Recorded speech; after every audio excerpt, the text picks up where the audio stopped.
बिस्मिल्लाहिर्रहमानिर्रहीम, अस्सलामुअलैकुम, welcome back to my channel. आज हम लोग स्टार्ट करने वाले हैं माइलस्टोन 4। कल हमने माइलस्टोन 3 कंप्लीट कर लिया था। इंशाल्लाह आज शाम तक हम लोग माइलस्टोन हैकाथॉन अपना कंप्लीट कर लेंगे और आप लोगों ने सबने ये कंप्लीट करते के साथ ही अपने फॉर्म सबमिट करवा देने, ठीक है। तो माइलस्टोन 4 स्टार्ट करने वाले हैं, जो कि बहुत ईजी है। वीडियो भी बहुत छोटी सी है, सिर्फ आपने अपनी टाइप स्क्रिप्ट HTML की फाइल में कुछ एडिट करनी है, चीज़ें अपडेट करनी है, ठीक है।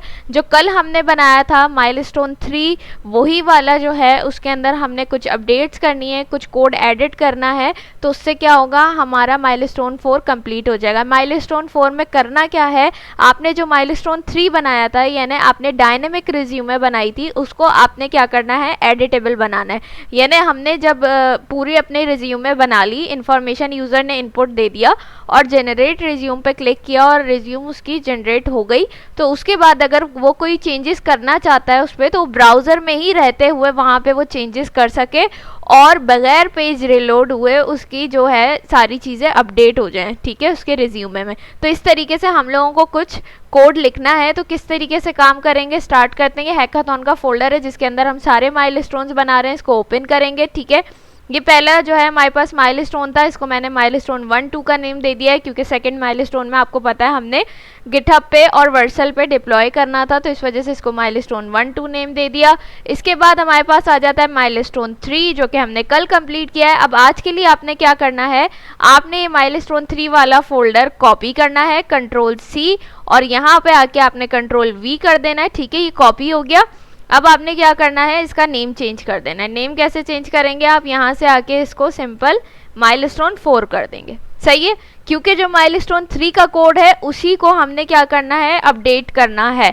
तो अब ये माइलस्टोन 4 का फोल्डर बन गया है, इसके अंदर सारा वही डेटा है। हम यहाँ से आएंगे, हमने लिखना है CMD के बाद सिंपल आपने करना है कोड स्पेस डॉट, एंटर कर देंगे और यहाँ पे हमारे पास क्या हो जाएगा, हमारा VS कोड ओपन हो गया है, ठीक है। इस तरीके से हमारा VS कोड ओपन हो गया है। अब आपने क्या करना है, यहाँ पे सबसे पहले आपने आना है HTML की फाइल पे, सही है। HTML की फाइल पे आ गए। अब HTML की फाइल पे जहाँ जहाँ मैं चेंजेस कर रही हूँ आपने भी वहीं करने हैं, ठीक है। सबसे पहले टाइटल पे आ जाते हैं। टाइटल पे आके आपने डायनेमिक को हटा के एडिटेबल रिज्यूमे इसका नेम रख देना है, ठीक है। तो हम लिख देंगे एडिटेबल, सही है। यहाँ चेंज किया। इसी तरीके से बॉडी में जो H1 की हेडिंग है उसको भी आपने एडिटेबल कर देना है, ठीक है, क्योंकि हम एडिटेबल रिज्यूमे बना रहे हैं। ये काम कर लिया। उसके बाद आपने क्या करना है, इसमें से कुछ भी चेंजेस नहीं करने हैं, आपने सिंपल नीचे आना है। नीचे आके आपने क्या करना है, यहाँ पे आए, ठीक है, ये सही है। यहाँ पे आ गए। अब ये जो कमेंट है मैं इसको भी जो है एडिट कर देती हूँ, क्योंकि अब डायनेमिक रिज्यूमे नहीं है, तो हम लिख देते हैं डायनेमिक एंड एडिटेबल रिज्यूमे, सही है। कमेंट को भी हमने जो है अपडेट कर दिया। अच्छा, इसके बाद आपने क्या करना है, इसके बाद हमने यहाँ पे आना है। ये जो यहाँ पे आप देख रहे हैं रिज्यूमे डिस्प्ले, ये इस वाले डिव के अंदर आपने आना है। मैं इसको यहाँ से बंद कर देती हूँ, थोड़ा सा जूम कर लेते हैं, ठीक है। इसके अंदर आना आपने और यहाँ पे आने के बाद स्पेस देना है और यहाँ पे आपने एक एट्रीब्यूट यूज़ करना है HTML का। क्या है वो एट्रीब्यूट, कंटेंट एडिटेबल, ठीक है। ये क्या करेगा, इसका काम क्या है, ये इसके यूज़ होता है कि ये एलिमेंट को एडिटेबल बनाता है डायरेक्टली ब्राउज़र में, ठीक है। यानी आप डायरेक्टली ब्राउज़र में क्या कर सकते हैं, इससे आप जिस भी एलिमेंट पे इसको अप्लाई कर रहे हैं, जहाँ भी एलिमेंट यूज़ कर रहे हैं, ये उसको एडिटेबल बना देगा डायरेक्टली ब्राउज़र में, ठीक है। तो यहाँ पे हमने ये रिज्यूमे डिस्प्ले वाले डिव पे कंटेंट एडिटेबल का एट्रीब्यूट लगा दिया है और अब हम इसको कर देंगे ट्रू, ठीक है। ट्रू कर दिया हमने इसको। यहाँ तक हमारा ये काम हो गया। यहाँ पे अब हमारा HTML का सारा काम कंप्लीट हो गया। HTML के अंदर अब हमें और कुछ भी नहीं करना है। हम वापस से यहाँ आते हैं। अब आप एक CSS में चले जाएंगे। CSS में भी आपको एक चीज़ करनी है, वो क्या है, आपने आना है यहाँ पे रिज्यूमे डिस्प्ले वाले पे। ये आ गया आप रिज्यूमे डिस्प्ले वाले पे। यहाँ पे आके आपने क्या करना है, यहाँ पे आके आपने आउटलाइन नन कर देनी है, ठीक है। बस ये इतना सा काम करना है, आपने ये चीज़ कर देनी है यहाँ पे। और इसके बाद इसमें भी कमेंट चले ऐड कर देते हैं हम, ताकि कंफ्यूजन ना हो। इसमें भी कमेंट ऐड कर देते हैं। क्या कमेंट ऐड करते हैं, मेकिंग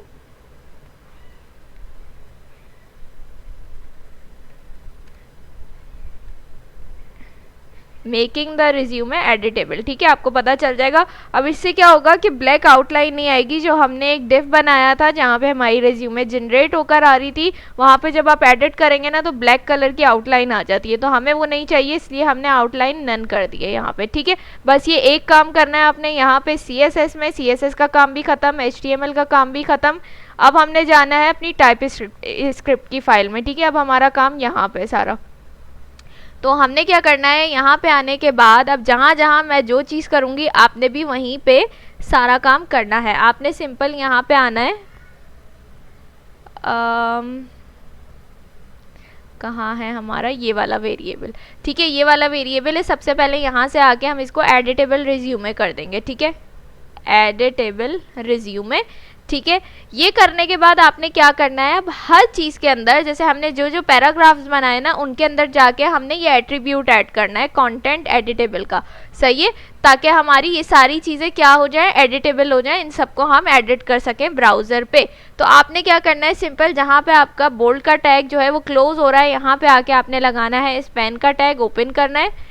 ठीक है, ओपन करने के बाद आपने क्या करना है, और यहाँ पे जहाँ पे आपका वेरिएबल ख़त्म हो रहा है, कर्ली ब्रैकेट ख़त्म हो रहा है, वहाँ पे आके आपने स्पैन के टैग को क्लोज करना है।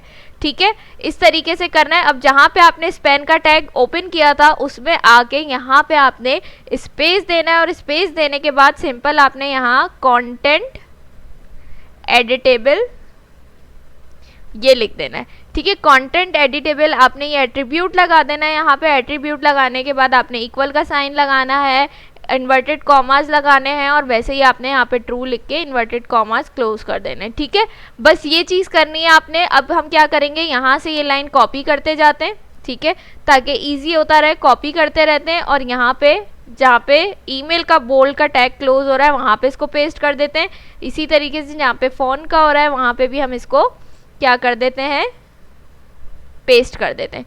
ठीक है, ये कर लिया, और स्पैन के टैग को क्लोज भी करना है, तो इसको भी कॉपी करके हम यहाँ पे आके क्लोज कर देते हैं, यहाँ पे आके क्लोज कर देते हैं। ठीक है, ये तो हो गया हमारे पास। अब हमारे पास रह गया एजुकेशन, एक्सपीरियंस और स्किल्स। तो इसमें क्या करना है आपने, इसमें आपने सिंपल यहाँ पे आना है, पैराग्राफ का टैग जहाँ आपका ओपन हो रहा है उसमें आने के बाद आपने क्या करना है, स्पेस देना है। स्पेस देने के बाद आपने सेम लाइन ये कंटेंट एडिटेबल ट्रू तक आपने कॉपी करनी है। ठीक है, कॉपी करनी है और ये आपने यहाँ पे पेस्ट कर देनी है। तो हमने कहाँ किया था, ये रहा, यहाँ पे आके हम इसको पेस्ट कर देंगे। सिर्फ ये लाइन आपने करनी है। इसी तरीके से आपने एजुकेशन में भी करना है, स्पेस दिया, यही लाइन कॉपी पेस्ट कर दी। इसी तरीके से आपने स्किल्स में भी आके यही लाइन क्या कर देनी है, कॉपी पेस्ट कर देनी है। बस ये हमारा सारा काम खत्म हो गया है। हमने क्या कर दिया, अब हमारा जो रिज्यूम है ना वो एडिटेबल बन चुका है। अब हम क्या करते हैं, यहाँ से गो लाइव पे जाते हैं। ठीक है, अच्छा उससे पहले हम क्या करते हैं, एक बार आप लोग लाजमी जो है इसको कंपाइल कर लीजिएगा, वरना क्या होता है हमारे पास फिर एरर आ जाता है। तो हम tsc_script.ts लिखेंगे और एंटर कर देंगे। ठीक है, तो ये कंपाइल हो जाएगा। जैसे ही कंपाइल होगा तो हमारा जो है वहाँ पे सही काम हो जाएगा। अब यहाँ पे आ जाते हैं। यहाँ पे आने के बाद आपने इन्फॉर्मेशन दे देनी है। ठीक है, नेम लिख दिया, ईमेल लिख दी मैंने, फ़ोन नंबर आ गया। ठीक है, इसी तरीके से एजुकेशन आपने लिख देनी है कुछ भी। ठीक हो गया। इसी तरीके से हम यहाँ पे आते हैं, एक्सपीरियंस आपने लिख दिया, 1 ईयर एक्सपीरियंस। ठीक हो गया। स्किल्स में आप आ गए, स्किल्स में आपने लिख दिया HTML है और CSS है। ठीक है, इस तरीके से अब हम क्या करते हैं, नीचे देखिए हमारे पास खाली डिव है, हम जनरेट रिज्यूमे पे क्लिक करेंगे और ये देखिए हमारे पास क्या हो गया, अब आ रहा है एडिटेबल रिज्यूमे और हमारी ये रिज्यूमे बन के आ गई है। अब आप क्या कर सकते हैं, इसको एडिट कर सकते हैं ब्राउज़र पे। ठीक है, जैसे अब मैंने नेम शानजे लिखा था और यहाँ पे मैंने स्मॉल लेटर में लिखा था, तो मैं क्या करती हूँ, यहाँ पे मैं लिख देती हूँ सैयदा स्पेस और यहाँ पे मैं शानजे का SB कैपिटल कर देती हूँ। ठीक है, अब ये देखिए मैं इसी पेज पे हूँ, ना मैं रिफ्रेश कर रही हूँ ना मैं कुछ कर रही हूँ, इसी पेज पे हूँ, मेरा डेटा अवेलेबल है। और जस्ट मैं क्या करूँगी, जनरेट रिज्यूमे पे क्लिक करूँगी तो आप देखिएगा मेरा नेम जो है इसका SB कैपिटल हो जाएगा और यहाँ पे सैयदा भी लिखा हुआ आ जाएगा। देखिएगा अभी आप, ये देखिए हो गया अपडेट। तो इस तरीके से क्या हो गया, हमारा माइलस्टोन 4 जो है वो बहुत इजीली बन चुका है। सिर्फ आपको ये कुछ चेंजेस करनी थी और ये करने के बाद आपका रिज्यूमे जो है वो एडिटेबल बन चुका है। ठीक है, यहाँ से मैं एजुकेशन अगर चेंज कर दूं, मैं लिख दूं एंटर। ठीक है, अब आप देखिएगा मैं यहाँ से जाऊंगी और यहाँ पे एजुकेशन अभी देखिए मास्टर्स लिखी हुई है, मैं इसको अपडेट करूंगी तो ये देखिए इंटरमीडिएट। ठीक है, तो इस तरीके से क्या था, हमारे पास जो हमें रिक्वायरमेंट्स दी गई थी उसके अकॉर्डिंग हमने क्या कर दिया, अपना जो रिज्यूमे था, जो हमारा डायनेमिक रिज्यूमे था, उसको हमने एडिटेबल बना लिया है। ब्राउजर में रहते हुए ही वो क्या हो रहा है, अपडेट हो रहा है, एडिट हो रहा है। ठीक है, तो इस तरीके से हमने अपना माइलस्टोन 4 भी कंप्लीट कर लिया है। इंशाल्लाह आज ही जो है मैं आप लोगों को माइलस्टोन 5 जो है, जो कि हमारा लास्ट माइलस्टोन है, उसकी वीडियो भी मैं आप लोगों के साथ शेयर कर दूंगी। जल्दी जल्दी आप लोग माइलस्टोन 4 कंप्लीट कीजिए, क्योंकि माइलस्टोन 5 की वीडियो बहुत जल्दी आपके पास आने वाली है। और ये करने के बाद लाजमी आपने आज ही अपना फॉर्म जो है वो सबमिट करा देना है। अगर ये वीडियो अच्छी लगे तो लाइक कमेंट शेयर करना मत भूलिएगा। इंशाल्लाह आप लोगों से नेक्स्ट वीडियो में मुलाकात होगी। अपना बहुत सारा ख्याल रखिएगा, मुझे अपनी दुआओं में याद रखिएगा। अल्लाह हाफिज़।